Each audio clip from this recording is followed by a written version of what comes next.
right now we have the entrenched energy monopolies and cartels. You know, we have OPEC and we have the 7 sister oil companies that control all the oil and energy. But what people have to understand is that the people who run the energy business in this world, which is the biggest business on the planet, turning over $4 to $5 trillion a year, it's bigger than guns and drugs, it's bigger than defense. They control the newspapers, they control the governments. But these companies are so big that they regulate the government, which regulates them. It's not free. Nothing is free. But cheap and efficient energy exchange is a viable concept. Now I say that everything in this universe is free energy. It's been dreamed of for hundreds of years that somewhere, someplace, as Tesla said, man will hook his machinery to the very wheelwork which drives the universe itself. The history of science is the history of the suppression of great inventions. A few classic stories. Nikola Tesla. Nikola Tesla is regarded as the founding father of free energy. His astounding developments in the generation of alternating electrical current are still being used today. His most notorious project involved the transmission of wireless electricity into the atmosphere, which allowed for unlimited power to be freely accessed by everyone. When his financial backer, J.P. Morgan, realized that this power system could not be metered, all funding was immediately withdrawn. Tesla's electrical broadcast towers were dismantled, and through Morgan's many close connections with the media and government, Tesla's career was destroyed. In 1977, Bruce De Palma unveiled the first prototype of the N machine, an electrical generator which uses rotating magnets to generate up to 5 times more power than it takes to drive it. I know about the fact that the Japanese government and the Indian government have ongoing projects to produce N machines for domestic power. My partner is Paramahamsa Tiwari, who is the director of the Nuclear Power Corporation of India, which operates all the nuclear plants in India. In late 70s, I learned from Bruce De Palma that he had carried out certain crucial experiments by rotating electromagnets. Tiwari tested a prototype based on De Palma's N machine under laboratory conditions. The results were deemed too impressive, causing disbelief and suspicion among conservative government officials and the power consortiums that backed the project. Tiwari was forced to abandon the project completely. It's a major breakthrough that will no doubt make motorists happy, and as Ralph Robinson explains, the Pentagon is also showing lots of interest in this project.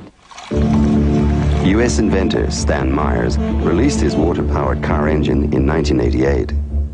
The Pentagon flew a lieutenant colonel in last week to look at Myers' invention. There's talk of possibly using it in the Star Wars defense program and to run Army tanks. Myers found it virtually impossible to secure financial backing after certain Pentagon officials paid him a visit.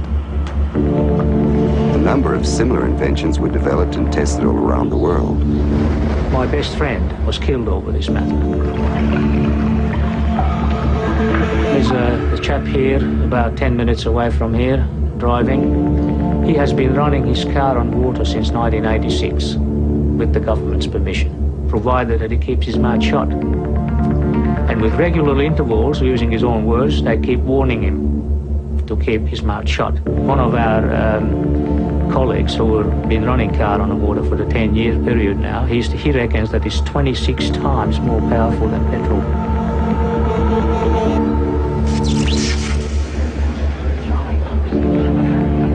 If you invent a better mousetrap, the world may beat a path to your door. If you invent a free energy machine, there'll be a path beat to your door, but you don't want those people there.